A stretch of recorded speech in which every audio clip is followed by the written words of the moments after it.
Hello, race fans, and welcome to another edition of Before the Green Flag on championship a edition. Championship edition. Grant Enfinger has done it. Fly the confetti. We don't have it here, but somewhere there is confetti flying We somewhere. don't have the budget. Wait, we can throw hats. Yes, yay. So, guys, Grant Enfinger pulls off just the amazing season with a strong finish, third place at Kansas Speedway. And for these guys, how can you sum up this season, like in one word? Domination. Championship. Yeah. No. But I mean, it was an awesome year, and I almost want to say I saw it coming, but it's just Grant's got so much experience. Just look at where the program went when Grant came on board last year. You had something that was already really good. Grant took advantage of it, won a bunch of races, and almost pulled it off last year, late in the season. This year, they won the first 3 races. It just right out of the gate had that feel like, man, this is going to be the year that they really dominate, and they did. They executed every weekend, and we've said it every week. Even when things weren't looking great, they still always able to bounce back. Yeah, they bounced back. They stuck to what the main goal was, and they got themselves championship. I don't know about you guys, but my favorite part about the whole thing was all those races they won. They did them in different fashions. They start the year off in Daytona and Speed Weeks, and they win a plate race. They go to Mobile and they lead a bunch, and they kind of have a little different pit strategy from what some other guys did. They win. Then you go to Berlin and you just stomp the field, and that wasn't even a contested race. You do stuff like that. But for me, two of the races that really stick out was Chicago. They kind of struggled in practice and in the first part of that race. And man, as soon as halfway hit, they're running in the back half of the top 10, and man, here they come, and they finish second. And I mean, that was a boatload of points in that race. And then also, you can say you obviously look at DeCoin because they won, but you look at it at how they won. Yeah, exactly. They battled overheating issues. That's a really short race, only 100 laps. I mean, those guys throughout the course of the year, it seemed like every single week. I think Berlin was probably the only week that everything went smooth. Yeah. Seemingly. And it was ugly. Yeah, yeah, and it was ugly for everyone else. But that to me, that was the most impressive thing about those guys is every week they had a different scenario thrown at them, and they faced adversity at every single point.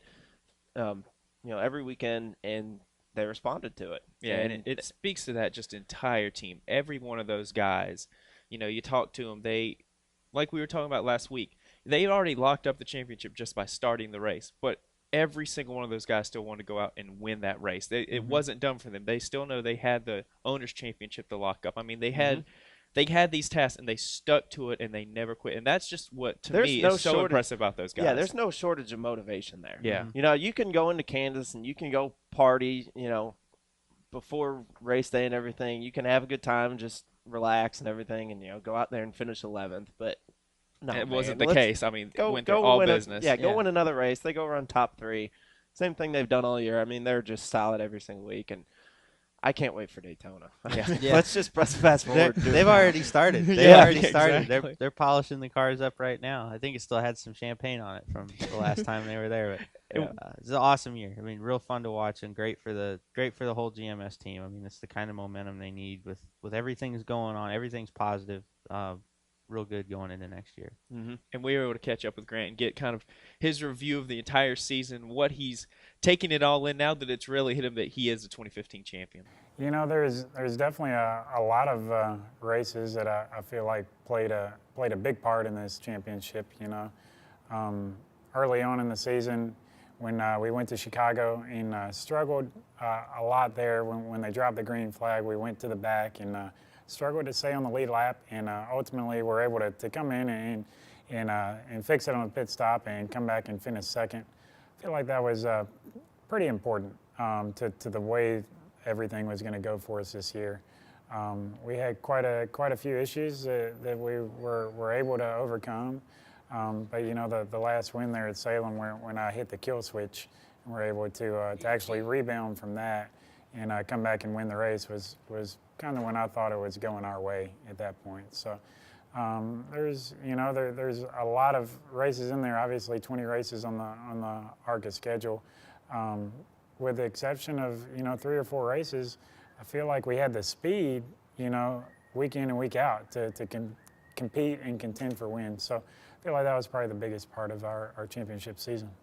So now shifting gears, moving now to the Camping World Truck Series, and now we're heading to Talladega Superspeedway. A lot of speed, a lot of wild cards. So for Brandon and Spencer, what is, the big challenge obviously is avoiding the big one, but what is kind of the other little things that they're going to have to be on guard for this weekend? Well, I mean, missing the big one is the big thing, because the most important thing you can do at a plate race is complete all the laps.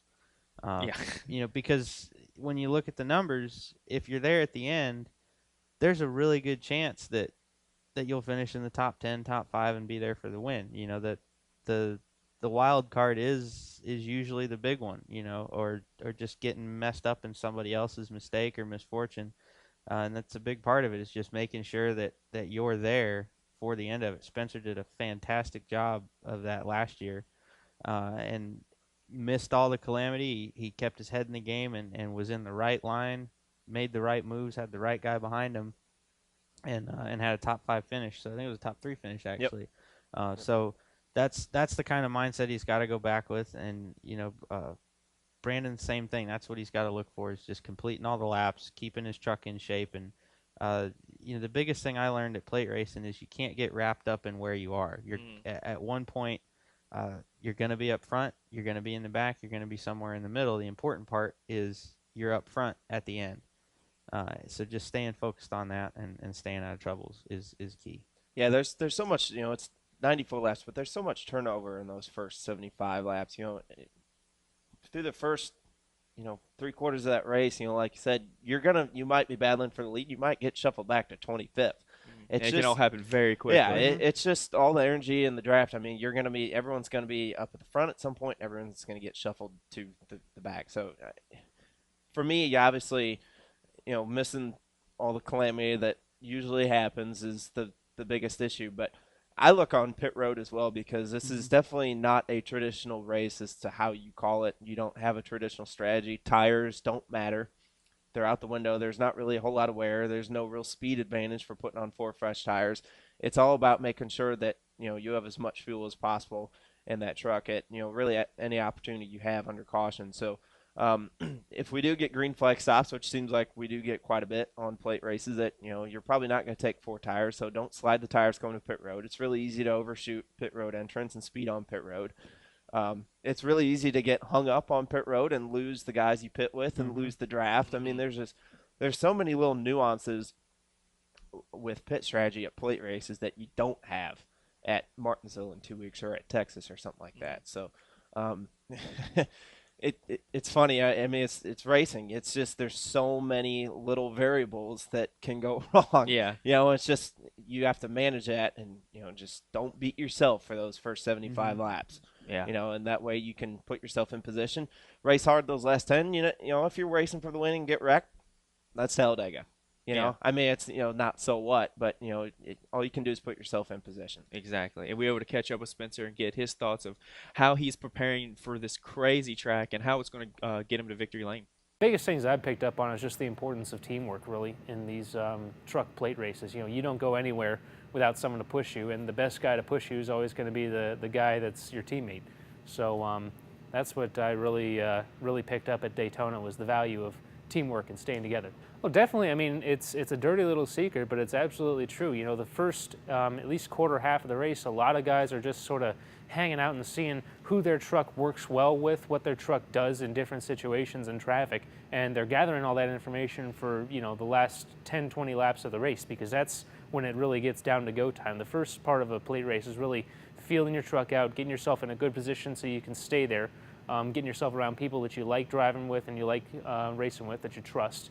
And then you got to feel out what your truck's going to do for the last 10 laps, because at a plate track, you can come from dead last to leading the pack in the matter of 3 laps with a good push and good lane selection. So the first part of the race really is about sussing out what your truck is going to do around other trucks and what it wants, so you can put it in that position to contend for a win at the end. So the Fred's 250 Talladega Superspeedway this Saturday at 1 p.m. on Fox, not Fox Sports 1, the big Fox. So be sure to follow along all the action with us, GMS Racing LLC on Twitter, Facebook, Instagram, and Snapchat. And also be sure to check out gmsracing.net so you can see all the pre-race, post-race, and everything in between. And from all of us here at Before the Green Flag, thanks for watching, and we'll see you next week.